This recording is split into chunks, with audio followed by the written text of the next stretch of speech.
Bienvenidos amigos, amigas, a un nuevo episodio del Ramonense en su plataforma Multizonas. Nuestro compañero Paul Brenes, Jorge Jiménez, le recibimos con mucho gusto para concretar una nueva historia de esas que tanto nos gusta.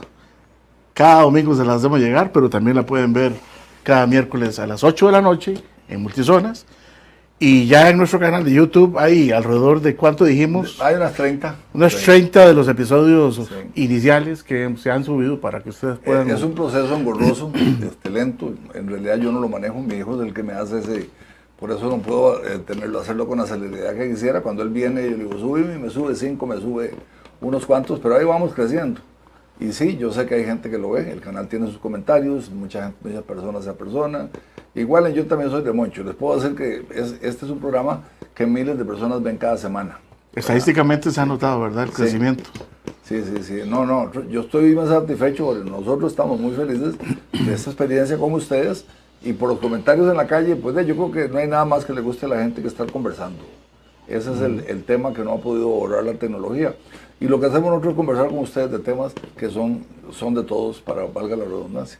Algunas damas mayores ramoneses me han parado para felicitarnos por el tipo de programa y de los contenidos que hemos tratado de hacerles llegar. Pues bien, para hoy creo que hoy vamos a continuar como algo que dejamos posiblemente de la vez pasada. Bueno, eso es otro tema, pero sí, es una secuela del ¿Tiene relación? tema que tuvimos la semana pasada, que eran personajes. A lo largo de la historia, por dicha también, en San Ramón no hemos tenido, como hablamos la semana pasada, no solamente hemos tenido el tertuliador, el mentiroso, como lo dijimos entre comillas, porque es un exagerado, no un mentiroso, es una persona que está claro de que los que están escuchándolo saben que lo que él está diciendo es una exageración. Entonces no es una mentira en el sentido estricto de la palabra, sino digamos que es un tema de conversación que provoque hilaridad. La gente lo que hace es reírse. Esas exageraciones son buenísimas. Pero también hay otra beta que también los ramoneses hemos explotado a lo largo del tiempo, que es cómo escribir esas cosas, ¿verdad? Sí. Hoy hace 8 mencionamos el libro de Yanida sobre el Lolí, mencionamos mi propio anecdotario. En el anecdotario que yo presenté al público en el año 2015, son 75 anécdotas de todos los tiempos de San Ramón. Y yo como anecdotario, lo que hice fue compilar lo que me contaron. Yo tenía una fuente fundamental, buenísima, que era mi padre. Mi padre, todavía los que lo recuerdan, pueden dar fe de que era un conversador nato, que era una persona, como decía don Miguel Ángel Hidalgo, un poema que le dedicó una vez, que conoce 1000 lugares, ¿verdad? Que ha estado en todas partes. Y entre todo eso, papá desarrolló esa faceta de exagerado. Con él era fácil viajar con la mente. Totalmente. Pero papá tenía esa característica no solamente porque él inventaba, sino porque se relacionaba con mucha gente que hacía lo mismo. Claro. Entonces papá me contaba en esas largas tertulias, nos íbamos a pasar fines de semana a una residencia familiar que había allá en Alto Villegas de Bolio. Y para mí son noches inolvidables, porque ahí nos sentamos a conversar y me contaba esos cuentos viejos del Club Amigos, de lo que pasó, las cosas graciosas que pasaban en el club en los 40, en los 50, y me contaban anécdotas. En otras ocasiones me lo llevaba a él y a otro finado que yo tenía mucho aprecio, que era don Edgar Córdoba, y lo sentaba en el corredor de mi casa en San Ramón. Y te digo, Jorge, un 1 de enero me llevé a los dos, les serví un traguito a cada uno y les puse una palangana de aceitunas que a los dos les fascinaban, y los tuve ahí desde las 10 de la mañana hasta las 8:30 de la noche. Y no pararon. No pararon. De ahí salieron historias como para 3 libros. Entonces, esas experiencias como se van compartiendo y van generando esta dinámica de darle información a la gente, de hacer reír a la gente. Y en este momento, ¿quién no se ríe de los cuentos de John Macario? Como hablamos hoy hace 8 días. John Macario era un personaje de principios del siglo anterior y aún causa hilaridad todas las cosas que él decía. Ese es el asunto, que se perpetúen esas tradiciones orales. Contame una cosa, ¿ahí en San Ramón hay alguna entidad o agencia que realice certámenes sobre cuentos al día de hoy? Bueno, sobre cuentos sí, ¿verdad? Pero no estrictamente en este sentido. En este cuento que hablamos de la exageración es lo que se conoce en el argot literario como talla. Es el género talla. Talla. Sí, la talla es la mentira, la exageración, ¿verdad? Entonces yo, por ejemplo, he visto certámenes de cuento en el José Figueres, convocan al público por categorías, ¿verdad? Pero cuando hablan de cuento, más que todo, se habla del cuento tradicional, ¿verdad? O también la biografía, etcétera. Pero nunca la talla ha sido un motivo. Sería una excelente iniciativa. Eso estaba pensando. ¿Verdad? Porque ese libro que dejó en el liceo sobre señor Garúas, el de Doña Hermida sobre el olivo, el anecdotario de este servidor, contienen tallas. El mío tiene 75 de las historias que me dejó mi padre, muchas de memoria, otras que sí, yo las vi, otras me las contaron otras personas, pero es talla, ¿verdad? Y en San Ramón el género talla, yo diría que nos tiene tallados, porque somos muchos y a todos nos gusta. Pues qué importante sería que aquellos que escriben o piensan y hubiese alguien que en su momento haga el recaudo de todo eso. Así es. Para salvarlo y que quede en el bagaje histórico-cultural del pueblo, ¿verdad? Yo conocí un documento que creo que también lo mencioné hoy hace 8, pero lo manejé someramente, ¿verdad? Eres de que una vez vino una persona grandiosa que hubo en San Ramón. Alguna gente le conoció una faceta, otros le conocían 2 o 3, pero era de múltiples facetas. El personaje se llamó don Arturo Valerio Chavarría. Don Arturo fue el eterno polvorista de San Ramón, hijo de otro gran polvorista que fue don Jesús Valerio, su padre, ¿verdad? Y don Jesús Valerio aprendió el oficio de polvorista de don Patrocinio, que era el polvorista ramonense de las celebraciones grandes que se hacían al pueblo en el siglo XIX. ¿Verdad? Entonces, como la pólvora ha sido una escuela que se ha transmitido. Don Patrocinio enseñó a don Jesús y don Jesús enseñó a don Arturo, y después don Arturo son polvoristas también. Bueno, ya se murieron también. Se murieron chicos y se murió Memo. Pero don Arturo se sentó a contarle historias a don Luis Alberto Monge, Quesada, perdón. Luis Alberto Quesada. Sí, Quesada, un gran amigo, una persona que todos valoramos y apreciamos. Y don Luis Alberto me regaló un folletito con cerca de 12 historias, que son historias largas, de los cuentos de don Arturo Valerio. En donde don Arturo Valerio cuenta sus memorias, pero dice uno, qué cosas más maravillosas. Estamos hablando que don Arturo cuenta memorias que vivió en los 30, en los 40.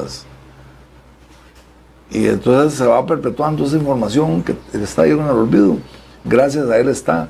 Don Arturo, por ejemplo, cuenta una historia sobre el doctor Coto Garbanzo. El doctor José Ángel Coto Garbanzo fue el médico de pueblo en San Ramón de los 30 a los 40. En los 40 se fue aquí porque lo pusimos de diputado y después no volvió. El doctor Coto vivió en lo que es hoy el parqueo del Club Amigos. Ahí estaba una casona vieja que fue la pensión central, que también ocupó varias, fue el seguro social en los 60.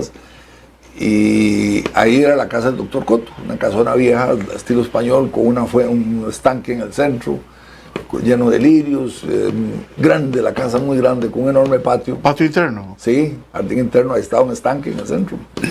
Entonces uno entraba por un pasillote y a los lados eran los cuartos, y cuando yo ya lo conocí, esos eran los consultorios médicos del seguro. Luego llegaba uno al estanque, era como la sala de estar, porque ahí lo llamaban al consultorio, y estaba también la farmacia. En una casa tan grande que permitía todo eso. Bueno, ese fue el doctor Coto Garbanzo. El doctor Coto Garbanzo fue un personaje de grandes cosas de San Ramón, un doctor insigne, médico. Era el médico de pueblo y fue el que manejaba el antiguo hospital. Digamos que le tocó manejar todavía el tercer hospital, el San Vicente Paul o el Nicolás Orlis. Y el manejó, yo diría que fue la transición entre el Nicolás Orlis y el San Vicente Paul, el segundo. El segundo San Vicente Paul. Entonces, era un médico que la gente valoraba porque él llegaba a la hora que fuera, además tenía grandes conocimientos de medicina, curaba, ¿verdad? Toda la gente le tenía una gran fe al doctor Coto Garbanzo. Pero el doctor Coto Garbanzo tenía cosas muy graciosas. Por ejemplo, me contaba mi madre una anécdota al doctor Coto Garbanzo, y era que el doctor Coto Garbanzo le tenía pánico a los temblores. Oiga. Pero pánico a muerte, ¿verdad? Entonces, en una ocasión, él, cuando venían recién llegados a San Ramón, donde iba a comer, eran de unas señoras de apellido Carmona, que eran vecinas. Ellas lo atendían en esos primeros días. Entonces, era la gente que él conocía con la que tenía mayor confianza. Entonces, contaba a mi mamá que el doctor Coto Garbanzo, cuando se vino un temblor de esos buenos que se venían en San Ramón, que todavía se vienen, lo primero que acató en el pánico que sentía fue correr a donde se sentía seguro. Y se acordó de las Carmona. Entonces llegó corriendo de las Carmona. Seguro pensó que le iban a decir, venga, para sostenerlo mientras pasa el temblor. Llegó y las encontró acostadas en cruz en el suelo, clamando al cielo. Santo Dios, santo fuerte, santo inmortal. El doctor Coto, a partir de ahí, cuando él temblaba, él mismo gritaba, posición Carmona, y se tiraba al suelo. Contame una cosa, él no era ramonense. No era ramonense. El doctor Coto Garbanzo era josefino. Es reconocido junto con Clodomiro Picado como los bioquímicos o los microbiólogos grandiosos de los primeros años. Fueras de serie. Sí, en el trabajo. Su hermano, era el microbiólogo, el doctor era el médico.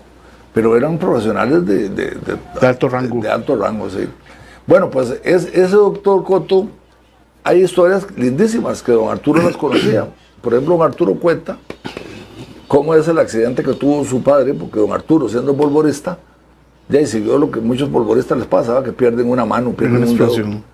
Y en un turno, en una exposición, algo que estaba haciendo, un juego pólvora un sábado, una noche, le explotó una bombeta en la mano y le arrancó prácticamente la mano. La muñeca, se la cortó aquí, no se la cercenó a la altura de la muñeca. El domingo por la mañana, don Jesús Valerio estaba en el consultorio, el doctor Coto le dijo que hay que amputarte el brazo y lo preparó para la operación. Estaba operándolo, ya le habían anestesiado el brazo, lo que sea, estaba cuando tocaron la puerta.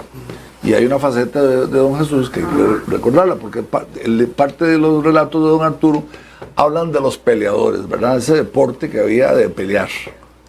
No era que uno se alzaba clavo con alguien que le caía mal, no, es que la gente peleaba por diversión. Estamos hablando de los cocos. Los cocos. Y entonces, en San Ramón había una casta de peleadores reconocidísimos. Elías Quesada, el papá de Rogelio Durán.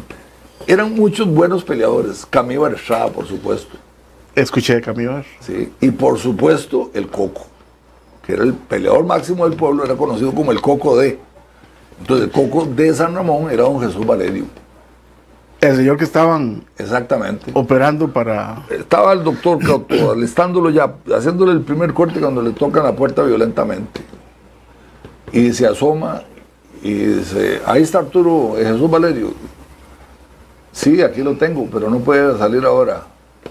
Dígale que lo busca el Coco Esparza y que aquí lo espero. Ya sabía que, o sea, lo usaba para pelear. Los cocos de cada pueblo andaban de gira, buscando al Coco los otros lados para ver cuál era el mejor. Ese era el deporte. No se conocían, no tenían ningún problema personal ni de ninguna clase, pero el de Esparza de pronto mañana se iba para las juntas de Bangares a buscar al Coco ahí porque le han dicho que era muy al mejor estilo de los pistoleros en el viejo oeste norteamericano. Pues yo diría que más todavía, más ambulantes, ¿verdad? Bueno, pues llegó y le dijo, dígale que lo espero aquí, soy el Coco de Esparta, en aquel tiempo. Y dice que el doctor Coto entró, se vino a operar a don Jesús, el muñoncito se lo arregló, lo dejó bien cosido, y vuelven a tocar la puerta. ¿Qué pasa que no sale Jesús? Y entonces el doctor Coto le dijo, mire, don Jesús no puede, pero yo respondo por él. Y contaba don Arturo que le había hecho don Jesús. Y no era tan malo el doctor Coto. Se agarró con el Coco. Se agarró con el Coco de Esparta. Esas son historias bellísimas que cuando uno las lee, porque a veces uno cree que la historia todo es sobre cosas serias. No, la anécdota es historia, Jorge, porque nos refleja la cotidianeidad. Cuando yo pienso en mi abuelito, que murió cuando yo tenía 6 años, pero veo muchas fotos de él, y el ideario mío de mi abuelo es lo que yo veo en esa foto y lo que yo recuerdo de él en esos últimos años. Era un hombre pequeñito, bajito, morenito, con chalequito y vestido entero.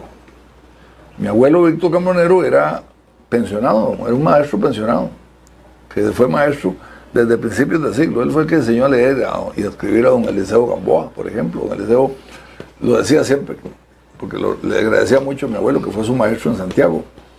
Entonces, la imagen que yo tengo de mi abuelo era de un hombre serio, pues, como lo voy caminando yo, como lo veo en esas fotos. Pero resulta que ahí me cuentan historias de mi abuelo, que dan mucha risa. Algunas no las puedo contar aquí. Y entonces empiezo yo a darme cuenta que es que esas personas, igual que nosotros, tenían una faceta de diversión. En cualquier momento les pasaba algo simpático, daban bromas.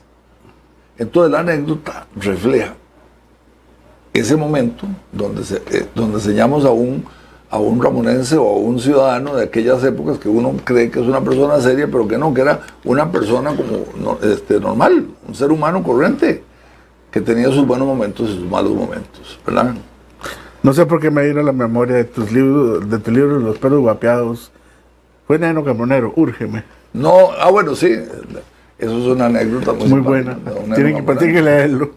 Exactamente, con el finado Barruta también, eso fue en Playa de Coco, en el bote que fabricaron Neno y mi papá en los ratos libres en el patio del Seguro Social, porque era colindante con la casa donde vivía Neno. Y ahí se dedicaron a hacer un bote, que luego se lo llevaron a Playa de Coco, se lo entregaron a Barruta, quizás no sé cuál fue el trato que hicieron, y pronto se iban de pesca con Barruta y vino esa anécdota con Neno, ¿verdad? Pescando con dinamita. Sí. Sí, hay que leerlo. Sí, hay que leerlo. Porque aquí no lo vamos a contar. No podemos. Bueno, pues y así por el estilo, 75 anécdotas y don Eliseo consigna como 40, 50 cuentos de Ñor Garúa. Doña Almida debe haber contado como 150, tal vez por ahí, de Lolí. Y eso nos va dando una idea de lo que es la historia, cómo se va consignando. En el caso del doctor Coto, en el caso de don Arturo Valerio, nos retrata a un personaje como el doctor Coto, que uno ha oído hablar de él.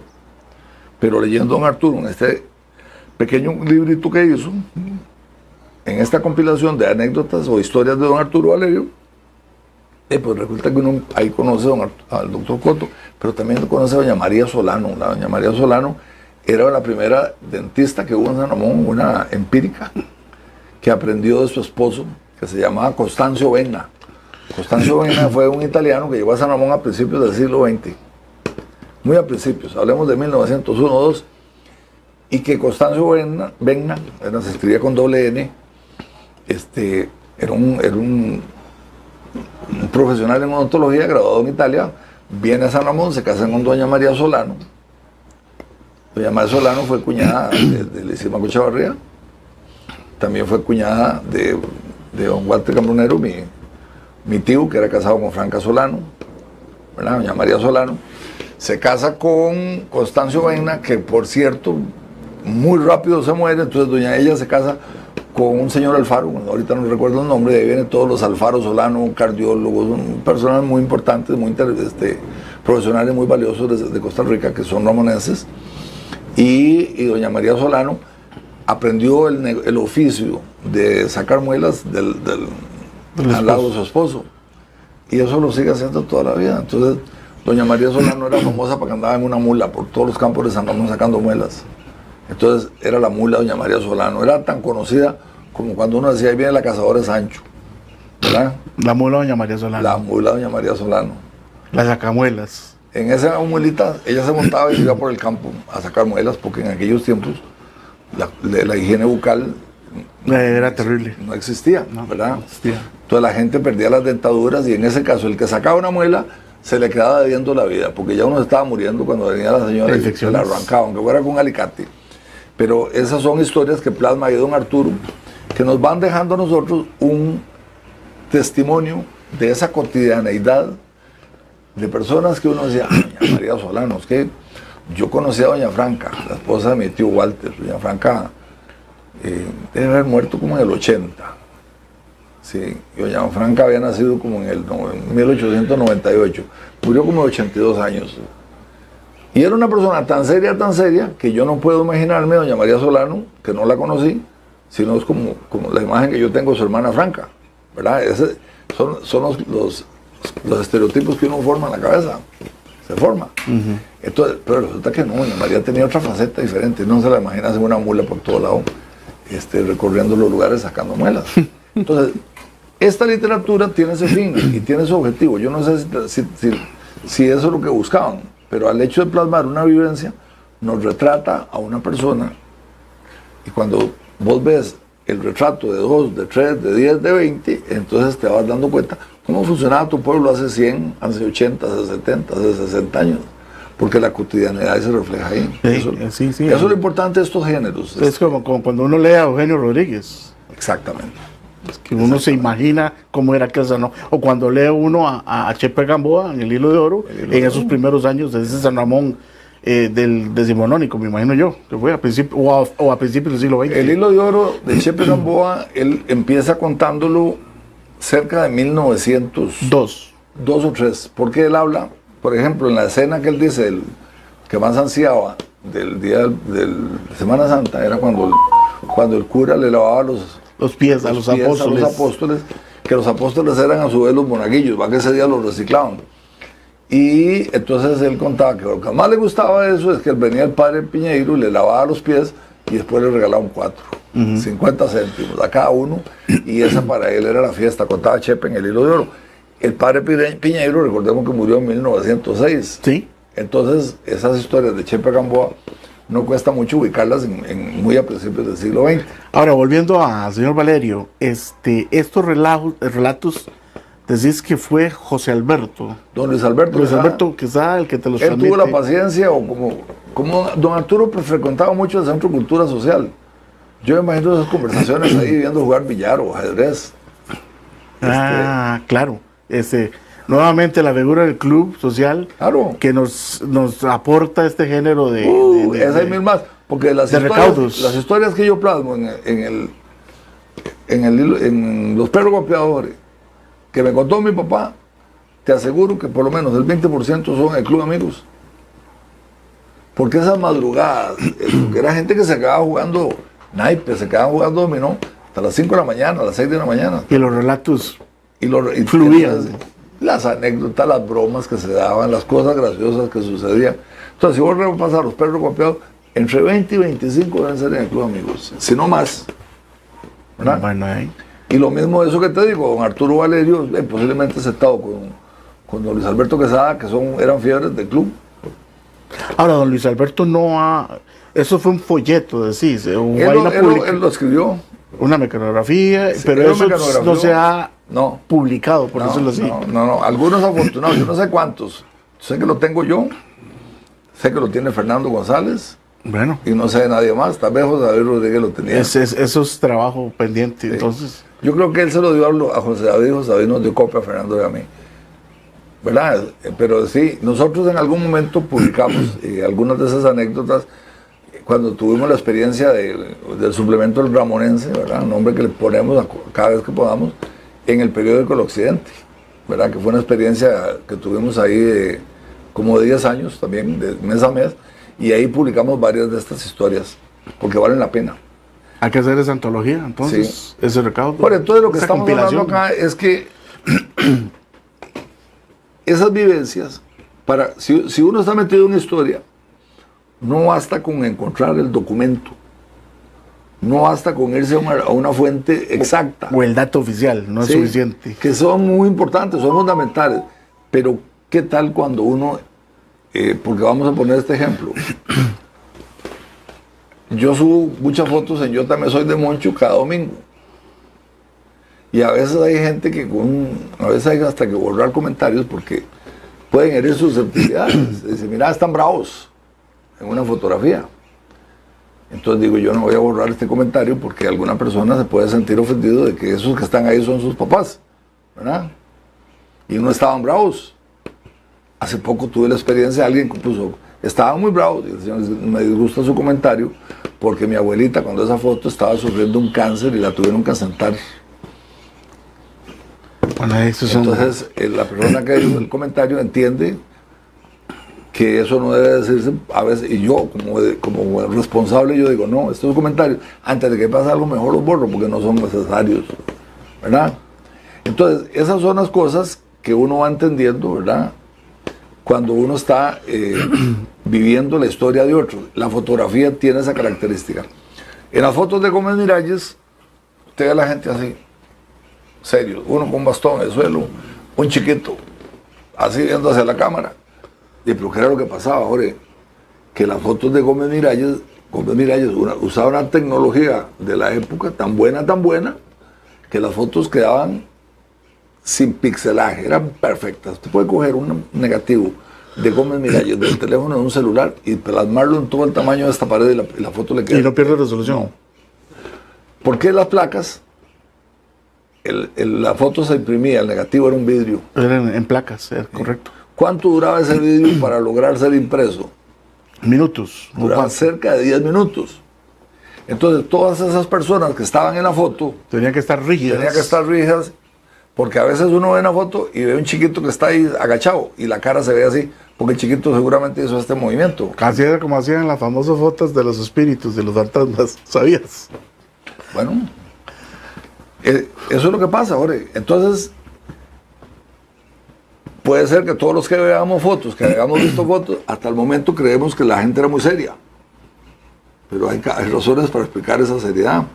Y la seriedad era muy sencilla. Si se ríe, la foto sale corrida. No se ríe. Va a salir con una mueca horrorosa usted. ¿No? Entonces, estas publicaciones, estas anécdotas, estos cuentos, nos permiten ver la fase humana de los abuelos. Ahora yo conozco bromas de mi abuelo que me dan mucha risa, que me hacen mucha gracia, y que me chocan con aquella figura de mi abuelito, el hombre serio que caminaba, como dice la canción, mi querido viejo, ¿verdad? Ahora ya camina lento. ¿Y qué se iba a imaginar esto? Me contaba un primo hermano que a veces lo mandaban a él al club de amigos a buscar a mi abuelo, y mi abuelo salía con una peseta pegada en la frente, porque él estaba viendo jugar y se supone que pegarse la peseta en la frente era una señal de suerte para el que estaba jugando póker. Y aquello causaba risa, seguramente. Salía con la peseta aquí, porque llegaban a buscarlo y no se la podía quitar porque se le iba la suerte. Entonces dice uno, qué simpático, ¿verdad? Eso no me lo imaginaba yo, no me lo esperaba del estereotipo que yo tengo formado, de lo que yo creo, de lo que era él. Y después me doy cuenta que no.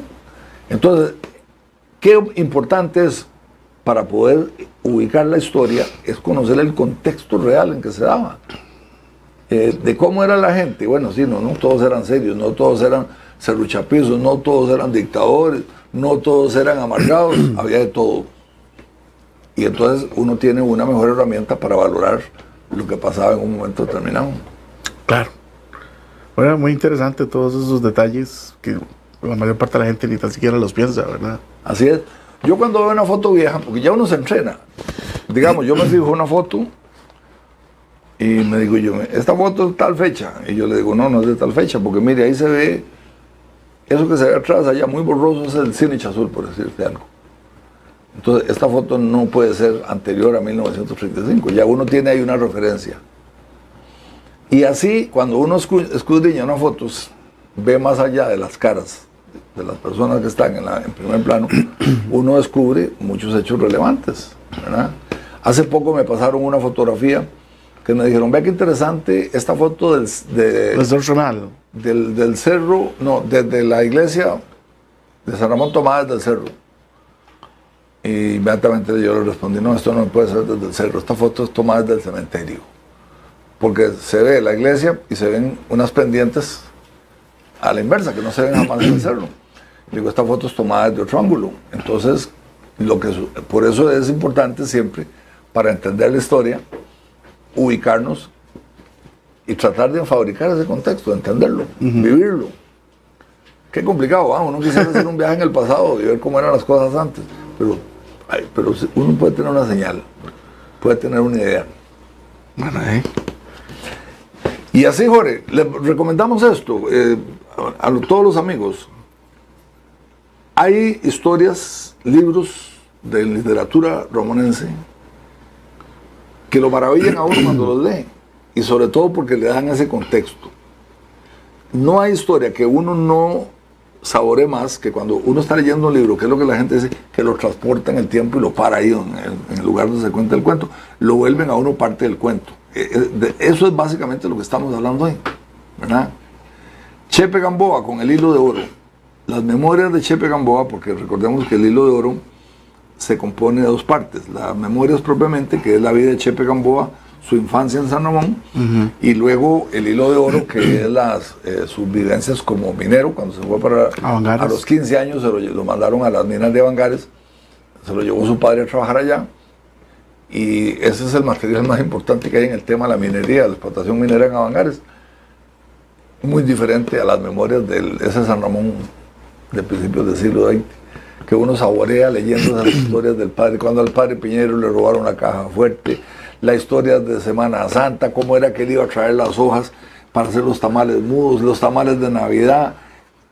Chepe cuenta con una naturalidad y con una frescura, es una literatura fresca y tan amena que uno se mete entre la historia. Los rosarios en diciembre, en San Rafael, en la casa del abuelo Manuel de Jesús Gamboa, y cómo adornaban las casas, cómo eran los portales, qué comían en esas fiestas, las delicias que servían, porque todo el vecindario llegaba a rezar. Entonces lo hacían un día en cada casa, porque no todos aguantaban el ritmo de alimentar, alimentar tanta gente. Entonces los rosarios de la Virgen, que Chepe relata, uno come lo que comían. Huele el combro que entra por la ventana, el olor. Todo eso pasa en una historia bien contada, ¿verdad? Así, no solo el libro, vos mencionabas a don Eugenio Rodríguez Vega. Mucha gente tal vez ya no recuerda o no sabe quién fue don Eugenio Rodríguez Vega. Don Eugenio Rodríguez Vega es de los ramonenses, para mi criterio, más grandiosos que hemos dado. Don Eugenio Rodríguez Vega fue rector de la Universidad de Costa Rica. Fue Contralor de la República. Fue ministro de Educación. También fue presidente ejecutivo de Limas. Y yo lo conocí ya en sus últimos años, es una gran amistad, porque mi mamá me hablaba bellezas de Eugenio, desde que eran pequeñillos, y mamá decía que ella lo cuidaba, chiquitillo, pero la verdad que mamá era como 3 años mayor que don Eugenio, ¿no? Seguro la ponían a vigilia a Eugenio mientras yo voy a hacer un mandado. Y mamá contaba muchas historias de don Eugenio, de sus padres. Cuando ya uno empieza a leer las historias de don Eugenio, que nunca, él se fue de San Ramón en el 1942, pero nunca salió de su pueblo. Nunca dejó San Ramón en su mente. No lo dejaba. Todos los días él pensaba, recordaba y hablaba, y todos sus libros. Hay que ver la literatura de don Eugenio, es de los más grandes escritores que ha dado este país. Debe tener entre 30 y 40 libros publicados. Y por lo menos 10 de esos libros son dedicados a su vida en San Ramón. Y el más lindo de todos es el que llama Por el Camino, que es su biografía. Claro, es una biografía amplia que lo retrata desde que fue fundador del Centro de Estudios para los Problemas Nacionales, teniendo 15 años, luego fundador del Partido Socialdemócrata, fundador de Liberación Nacional, toda esa carrera política que le dije, te conté antes, todo eso lo tenía don Eugenio. Entonces el libro de sus memorias es un libro así de grueso, pero entonces él se para y coge sus 2 primeros capítulos, que son bien grandes, de Por el Camino lo saca un libro aparte, porque son los 2 capítulos que se refieren a su vida en San Ramón. Y es exquisito leer. La lectura de Eugenio Rodríguez es como, la vista se va como resbalada por las palabras, por las letras. Son tan agradables, tan amenas, que les recomendamos esos 2 libros, que sean la recomendación de la semana. Por el Camino pueden conseguirlo en la librería Eureka, ¿verdad? Todavía existe ahí. Es que la librería, ese libro de la UNED, la librería Eureka de San Ramón es distribuidora de UNED de la zona editorial. Entonces ahí se consiguen, y si no ellos lo traen, Por el Camino. Y pregunten ahí mismo por el Hilo de Oro. O búsquenlo en la biblioteca pública. Algunos suertudos los han encontrado en las compriventas, el Hilo de Oro. Sí, así es. Bueno, por hoy vamos a dejar el tema así. Llevamos 2 semanas como contando temas así sueltos, ¿verdad? Que el objetivo es, nos pone a nosotros a soltar la imaginación, y esperamos que le esté pasando lo mismo a ustedes. Y si les damos una recomendación como esta, síganlo, vayan, busquen esos libros y nos lo van a agradecer. No, y sería genial que de estos programas surgiera la iniciativa de algunos de los espectadores de que se sabe de historias relatadas que no han sido publicadas, gente que ha escrito, de que eso salga a flote, para que el resto del colectivo lo conozca. Escríbanos en Facebook, yo también soy de Moncho, díganos y nosotros con mucho gusto les damos el espacio. Yo, por ejemplo, lamento tremendamente la obra de mi abuelo Agustín Jiménez, ¿verdad? Perdida. Y mucha gente buscándola. Sí. Agustín era nieto de señor Macario. Mira, la relación de los Jiménez con Macario no la tengo confirmada. Algunos dicen que sí, otros dicen que no. Pero, en fin, Habrá que revisar los mormones. hay que revisar a ver qué nos dicen los libros de los mormones. Muy bien, amigos. Bueno, señores, hoy, como la semana pasada fueron temas livianitos, así los veo yo. Pero sugestivos. Pero que nos gusta hablar de eso, ¿verdad? En realidad sí, porque todo eso se enmarca dentro de lo que yo llamo en mis tertulias de la biblioteca pública el relato arcano de mi pueblo. El relato desconocido aún de esas facetas de ese San Ramón que de tanto queremos. Así es. Muchas gracias. Gracias a todos ustedes, los esperamos la próxima semana. Recuerden, lunes, 8 de la noche, Edu Noticias en su plataforma Multizonas. Martes, doña Iris Zamora, nuestra querida amiga Iris Zamora. Debajo el palo. Con Debajo el Palo, Debajo el Palo, ¿verdad? A las 8 de la noche el martes y el miércoles ahí mismo esperen en el Ramonense con el episodio de la semana. El domingo, como siempre, estamos en Yo También Soy de Moncho. Creo que hoy estamos en el episodio 55. Bueno, después les decimos con exactitud los números de esos episodios. Puede ser 56, pero mejor si fueras a 56. Bueno. Así es. Y la próxima semana aquí vamos a estar con todos ustedes. Que tengan un buen y bonito día. Muchas gracias.